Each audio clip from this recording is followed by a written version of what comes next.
Alright, let's break down what just happened on the global stage. In a move that's shaking up international politics, the United Kingdom has officially recognized Palestine as a state. Canada has officially recognized Palestine as a state. Australia has officially recognized Palestine as a state. Portugal has officially recognized Palestine as a state. And they're not alone. At a recent UN summit, France recognized Palestine, Belgium recognized Palestine, Monaco recognized Palestine, Luxembourg recognized Palestine, Malta recognized Palestine. That's a wave of recognition from countries that have mostly stood by the US until now. British Prime Minister Keir Starmer said this is about reviving hope for peace, a two-state solution.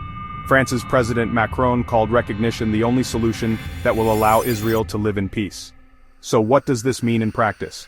As of September 2025, 155 out of 193 UN member states recognize Palestine. That's over 80% of the world's countries. But here's the catch. The US, with its permanent seat and veto power on the UN Security Council, has blocked Palestine's full UN membership.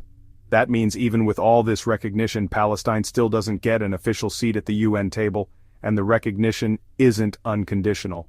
France says Palestine should be demilitarized and must accept Israel's right to exist. Canada wants Palestinian elections and major reforms. Belgium says all hostages must be released and groups like Hamas removed from power before they'll fully commit. Now let's talk about the backlash.